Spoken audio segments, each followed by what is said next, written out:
Welcome to Homework Lib. Hi, so over here we're going to review what is going on in all of these problems. So on the first one, we are told that we're going to have an elastic collision because the cars are going to be repelled magnetically.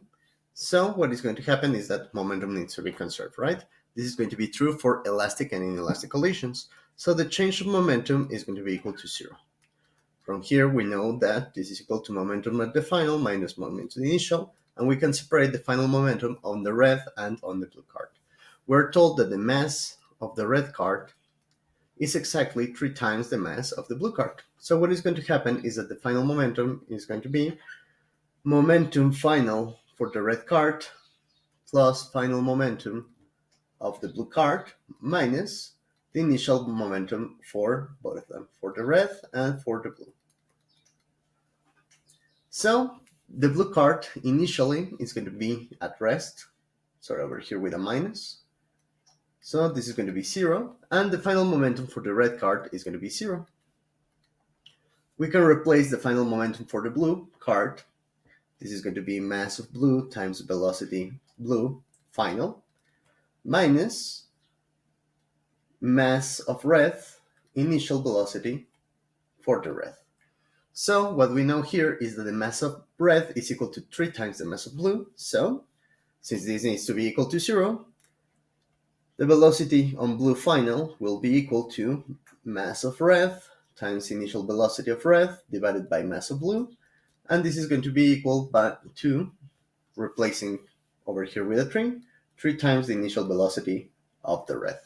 So after the collision, the blue card moves with a velocity 3 times that of the red card's pre-collision. So this would be the correct answer. For the second one, we're given a collision between two curling rocks. Initially, this guy is moving at north, and at the end, it's going to move in the y-axis, so we're going to have a two-dimensional collision. And we want to assume that the ice is frictionless and there is no spin on the incoming rock. Which of these statements about this collision is not true? So we're going to have, this can be considered a two-dimensional collision. That is going to be true. The momentum in both east-west and south-north directions is constant. That is also going to be true because momentum is always going to be conserved. B, this is an example of a hit and stick collision. And this is going to be the one that is not true because after the collision happened, both of the rocks are going to be moving independent from each other. And the first statement that was no external forces are acting on the system is going to be true because we're assuming that the ice is frictionless and there is no spin on the incoming rock. So the only forces acting on the system are the ones that make the rocks move. And finally, which of the following statements regarding energy and momentum is true?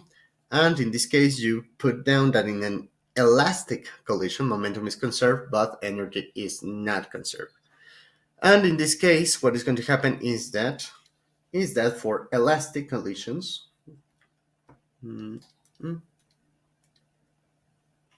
oops, over here, yeah. For elastic collisions, energy and momentum are conserved. So in this case, the correct answer would be in an elastic collision, both momentum and energy are conserved. In inelastic ones, when we have inelastic collisions, what is going to happen is that energy is not conserved. A nice way to think about this is that whenever we have an inelastic collision, for example, two cars that are crashing, we're going to have some loss of kinetic energy in the way of either thermal energy or in sound. Think about like any collision that you have seen in your life, you're going to hear a sound, and that sound is energy that is being dissipated. So we're going to have a loss on energy, on kinetic energy for the system.